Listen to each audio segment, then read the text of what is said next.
वो हमारे साथ हैं। जो रशिया यूक्रेन वॉर चल रही है उसमें जो इंडिया है वो यूक्रेन की तरफ ही है। तो इसी के बारे में आर्टिकल आया था द हिंदू में, तो हम इस न्यूज़ को कवर करेंगे इस वीडियो में। तो चल जाते हैं, हम सीधे चलते हैं हम आर्टिकल पे। तो इस आर्टिकल में क्या लिखा है, जो जेलेंस्की हैं, व्लादिमीर जेलेंस्की यूक्रेन के प्राइम मिनिस्टर, या तो उनका कहना है कि जो इंडिया है वो वॉर में हमारी ही साइड है। तो जो जो यूरोप है और जो यूएस है, उन्होंने इंडिया के साथ टाइज बरकरार रखनी चाहिए, अच्छे रिलेशन बनाने की कोशिश करनी चाहिए। जैसा कि हमने रिसेंटली देखा, जो यूएस और इंडिया के रिलेशन है ये लगातार खराब होते जा रहे हैं। और ट्रंप ने जो यूरोपियन यूनियन है, इनसे उससे यूरोपियन यूनियन से भी बोला था कि इंडिया पे टैरिफ लगाओ। पर इसके कारण हो क्या रहा था, जो इंडिया, रशिया और चाइना थे, इन तीनों की आपस में दोस्ती और ज़्यादा बढ़ते जा रही थी। तो इसी को काउंटर करने के लिए जेलेंस्की ने यूरोपियन यूनियन से बोला है कि इंडिया हमारी ही तरफ है, इंडिया के साथ तुम टाइज मेंटेन रखो, इंडिया को साइड लाइन करने की या क्वारंटीन करने की जरूरत नहीं है। इंडिया वैसे भी वॉर में हमारे साथ ही है। और जो जेलेंस्की थे, उन्होंने ये भी बोला कि इंडिया पे तो ठीक है 25% टैरिफ लगा दिए यूएसए ने, पर जो यूरोपियन यूनियन है उसने भी ध्यान रखना चाहिए, जो वो भी जो एनर्जी एनर्जी रिसोर्सेज जैसे ऑयल और एलएनजी गैस है, वो रशिया से ना खरीदे। उसके कारण भी रशिया को बहुत ज़्यादा प्रॉफिट हो रहा है और बहुत ज़्यादा वो यूक्रेन वॉर में खर्च कर पा रहा है। तो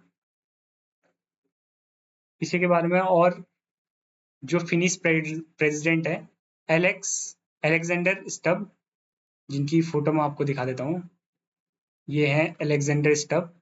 ये भी काफ़ी प्रो इंडिया है, या ये भी जो इनके स्पीचेस रहते हैं, जो भी इनके बयान रहते हैं, वो काफ़ी इंडिया के सपोर्ट में रहते हैं। तो इन्होंने भी रिसेंटली बोला है कि जो अभी आप सबको पता है यूएनजीए की मीटिंग चल रही है, इसमें भी इन्होंने भी बोला है कि जो इंडिया है वो हमारी ही साइड है, वो हमारा अच्छा मित्र है, ये हमारा एक बहुत ही स्ट्रॉन्ग अलाई है, हमने इसके साथ टाइज मेंटेन रखने चाहिए, अच्छे रिलेशन बनाने चाहिए। और आप यहाँ पे न्यूज़ में और भी बहुत सारी न्यूज़ देख सकते हो, जैसे जो अभी हमने जो ग्लोबल साउथ की समिट की थी, उसकी भी जो फिनलैंड के स्टब हैं, प्रेसिडेंट स्टब हैं, इन्होंने उसकी भी तारीफ करी थी। तो ये हमेशा जहाँ भी देखो इंडिया के पॉजिटिव साइड में ही दिखते हैं। ये इनकी फोटो, फिर से इनके बारे में भी काफ़ी आर्टिकल आते रहते हैं। तो जो यूक्रेन के प्राइम मिनिस्टर हैं और जो फिनलैंड के प्रेसिडेंट हैं, इन लोगों ने क्या बोला है यूरोपियन यूनियन को, कि इंडिया के साथ टाइज मेंटेन रखो, इंडिया के साथ जो टाइज हैं, रिलेशंस हैं, उनको और ज़्यादा अच्छे स्तर पे ले जाओ। क्यों? क्योंकि अगर तुम ऐसा नहीं करोगे तो हो क्या रहा है, इंडिया, चाइना और रशिया, इन तीनों की आपस में रिलेशनशिप बहुत ज़्यादा बढ़ रहे हैं। हमने देखा भी रिसेंटली चाइना के साथ भी इंडिया ने मीटिंग करी थी।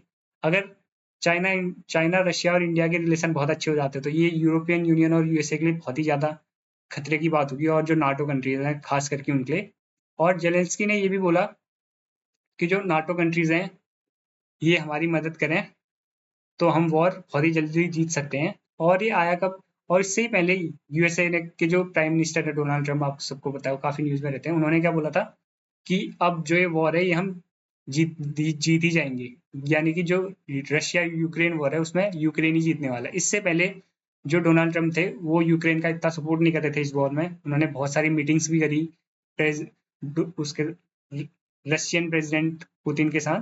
पर जितनी सारी भी बायलैटरल मीटिंग हुई उसमें जो रशिया था, उन्होंने ट्रंप की बात बिल्कुल नहीं मानी। वो अपने मुद्दे पे खड़े रहे कि हमें वॉर चलती रहेगी अभी, या हमें लैंड चाहिए इस टाइप।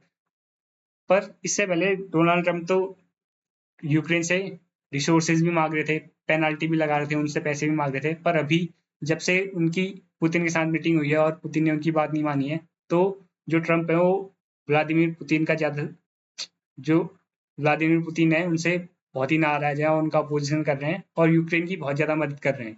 और ट्रंप का भी कहना है नाटो से कि तुम भी अपने रिसोर्सेज का पूरा यूज़ करो और हम इस वॉर को जल्दी जीत जाएंगे, और जो लैंड रशिया ने अभी कैप्चर कर लिया है हम उसको भी दोबारा विन बैक करेंगे। तो इस वीडियो के लिए इतना ही। धन्यवाद।